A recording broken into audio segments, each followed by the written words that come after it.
You are dead, and your corpse is rotting in the middle of a rundown highway. But suddenly, you're brought back to life and see this floating robotic eyeball. The eyeball calls himself a ghost and urges you towards the nearby wall, and as you do this, the game introduces you to the jump ability.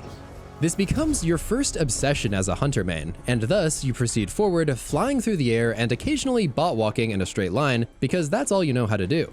You notice that this building is very creepy and seems to have creatures living in the walls, and then your ghost informs you that you are indeed a hunter but refuses to elaborate. At this point, you still have no idea what being a hunter actually entails, but the one thing you do know is that you selected the coolest looking character on the creation screen. As you press forward, the game tells you to cast your first super, and as you do, you feel this rush of dopamine as a golden, fiery revolver appears in your outstretched hand. Together with casting your first grenade, learning how to slide, and unleashing a barrage of flaming knives, this newfound power lets you annihilate enemies. This does feel incredible, but not nearly as incredible as when you use the dodge ability. As soon as your hunter brain sees that beautiful and agile animation, there's neuron activation, and soon enough you become addicted to dodging whenever it's available. You still suck at playing, and your jumping tendency causes some embarrassing misadventures pretty often, but something about the hunter's crafty identity speaks to you, so you push forward. Your ghost brings you to a place called the Tower, which overlooks what you've come to learn is the last city on Earth. During this visit, you meet with many of the vendors, but you don't really know what they do just yet. After talking with everybody that you can, they give you what feels like a million assignments, and you're just baffled by the confusing story thus far. Although you think that the Destiny universe is super cool, you feel that it's a little bit unclear and you're not really sure what you're supposed to focus on at first. You assume that story missions are probably the most important, so you decide to focus on those, and at this time you don't really have much of a strategy other than point, shoot, and jump. You start out using your melee quite a lot, but then you learn that it kinda sucks against the big enemies and you make a swift retreat, jumping away like some kind of spastic kangaroo. Your build is non-existent, your character is really weak, and you're still getting a hang of the controls, but you're having fun despite your shortcomings. After a handful of missions and a few more hours of gameplay experience, you start to get some more interesting gear and abilities. You might really enjoy sneaking around as an invisible Night Stalker, or perhaps spinning and doing acrobatics while whacking people with your arc staff. You also learn that you can change up your grenades, and you try out some of the different jumps. Of course, though, you proceed to forget which jump you have equipped, and then you probably fall off the next jumping area that you encounter. All things considered, you're still a noob, and you're displaying many of the classic hunter blunders, like overextending with your jump and getting taken out midair, trying to dodge while it's on cooldown, panic casting your super and wasting it on literally nothing, and sometimes you even find yourself getting exploded by your own grenades. This is a pretty frustrating stage, and you might even quit the game, but eventually, most hunter mains decide that they want to push forward and learn how to get better. You think maybe a beginner's guide would be helpful, as you search one up on YouTube.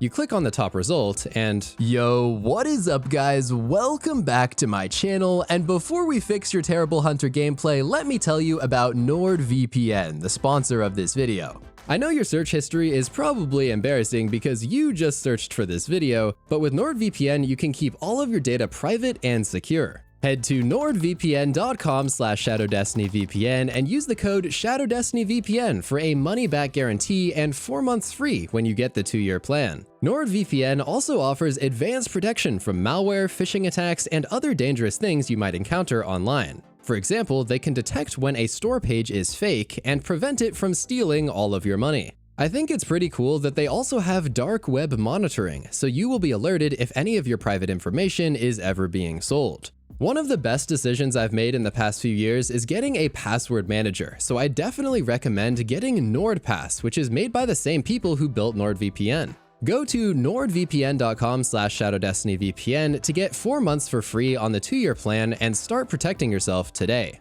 There is literally no risk, because if you don't like it, you will get a full refund if you request one within 30 days. And with that, let's get back to the video. As you continue to explore the world, you encounter more of the other two classes and you start to notice some interesting patterns. Warlocks, for example, seem to float around everywhere, and they unleash all kinds of crazy abilities that seem to be much more powerful than your own. Some Titans, on the other hand, seem to really love just throwing their fists and bodies into the enemies. You wonder if their head is okay or if they suffer from frequent concussions. Whatever your observation though, something just seems a little bit off about the other classes, and you're glad that you chose to be a hunter main. Armed with the knowledge that hunters are indeed the most popular, you feel notably superior to the other guys who you see running around with their loincloths and dresses. At some point down the road, you do your first few strike missions and you notice another pattern.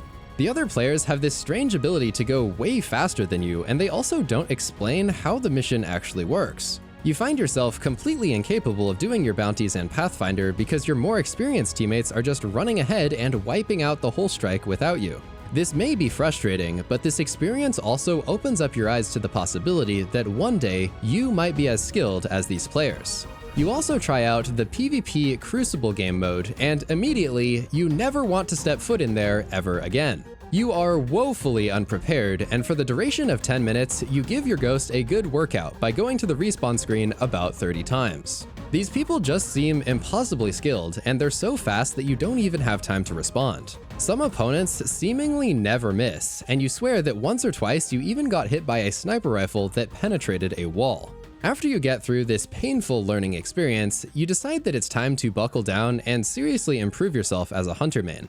You start doing some research and learning what the best weapons are, what perks to use, and even what subclass and abilities are optimal in different activities. However, you also develop some opinions that are extremely naive, and you probably think that certain things are good just because they're easy to use as a beginner. You've started to get some more legendaries and a bunch of exotics, so you equip them and start experimenting with some basic builds. You probably try out all of your new exotics, and you really enjoy acquiring more of them, not knowing that someday you'll only use 3 of the most overpowered ones and ignore all of the rest. The more loot that you get, the more you realize that Destiny is a very dense game with a lot of detail to learn about, and you discover all sorts of websites like Destiny Item Manager to customize your builds. Now that you're more developed as a player, you also start to display some of the many stereotypical traits of the hunter main, like dodging to get into safety, dodging whenever you take damage, dodging whenever your teammates are AFK, dodging because you were nervous, dodging to recharge your abilities, and dodging simply to see your guardian's fashion.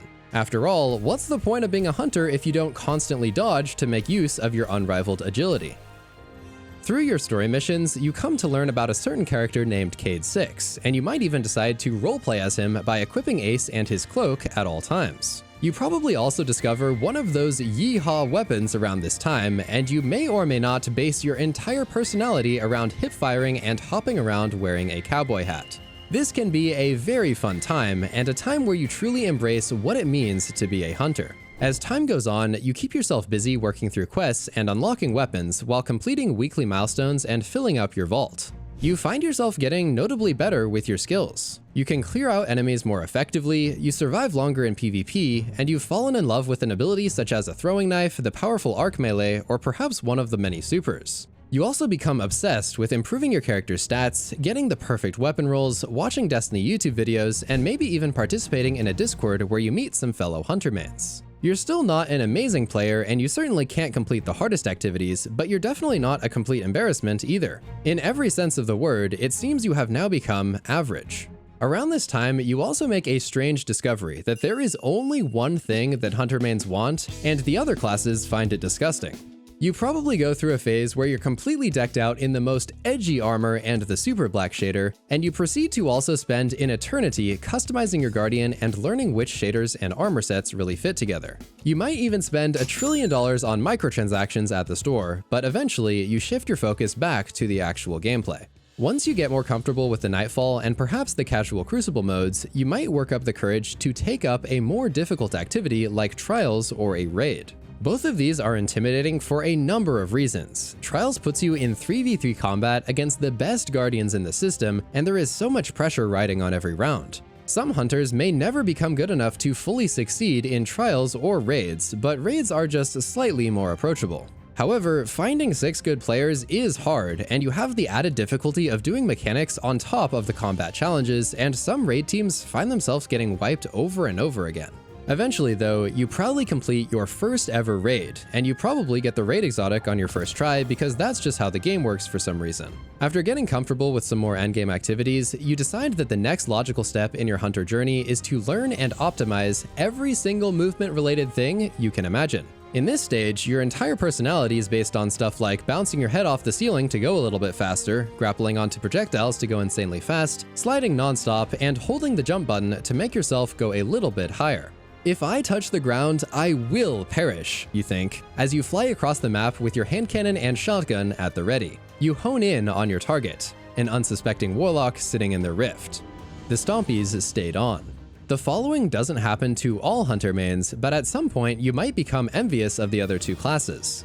Warlocks and Titans are often highly desired for their team's support abilities like Bubble and Well, but Hunters and their dodge don't really do the best job of supporting the team.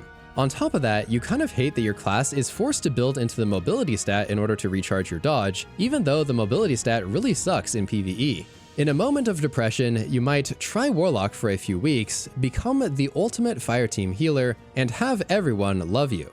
But you realize that deep inside, you're still a space cowboy, and you come back home to your favorite class. After some time passes, you decide that it's time to really take your game to the next level and optimize every single fragment, stat point, perk, and ability that the Hunter class has to offer. Now firmly above average, you're setting yourself apart from all of the other Hunter mains and doing some truly next level stuff. You learn to optimize everything on your favorite subclass, you start grinding out multiple titles so you can brag to the new Guardians, and you try to take on and complete everything that you can. You find ways to keep yourself busy, and notably, you do this even when the content is slow. Maybe you learn the incredible Shatterskate technique and get into speedrunning, or perhaps you become a legend in the Crucible who loves going flawless and stomping on everybody in competitive. You could also become a completionist who tries to get as high of a triumph score as possible. The possibilities are really endless, and this is a time where you can choose whatever you want to pursue mastery in and then truly go all out. At this point in the Hunter lifecycle, things are good, and you love grinding that part of the game that you're truly passionate about. This feeling can last a while, and for some Guardians, it can even last years. While others are out there complaining about everything going on in the game, you're pretty happy and content with things. You are truly at the top of your game, and you know all of the best builds, weapons, and perks like the back of your hand. You've become an efficient slaying machine, and you're able to destroy waves of enemies in seconds. As you look back on your earlier moments, you realize that finally, you are now that crazy talented player that all of the noobs look up to in reverence. Once you're at this level of skill, things can really go one of two ways, and there's no in between. Either you're using the meta non-stop, or you are mastering something unique that sets you apart from the rest. Your experience during this stage of the Hunter journey can really vary a lot, because it depends on whether or not you put superglue into your Stompies before putting them on. For the more creative Hunters though, this can be a great time where they unequip the hand cannon and shoddy build, explore hundreds of underappreciated exotics, create their own builds instead of copying, and overall have a lot of fun.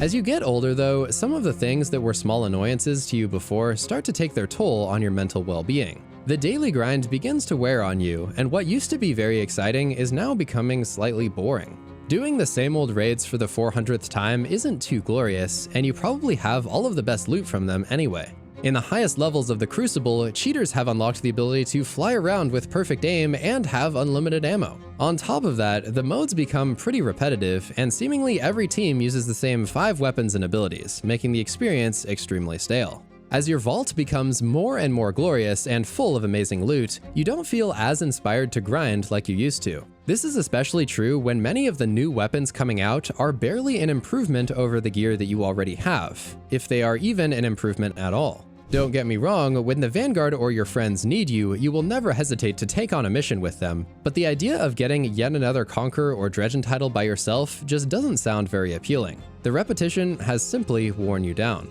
As you start cutting back on the number of missions you go on, you slowly start to lose that edge that you once had. You spend less and less time surrounded by other Guardians, you find yourself less on top of the current metas, you no longer find yourself doing the most damage in raid teams, your friends start to retire, and you find it harder to top the leaderboards in PvP. What was once a raging fire inside of you, full of passion and excitement, has been reduced to just an ember.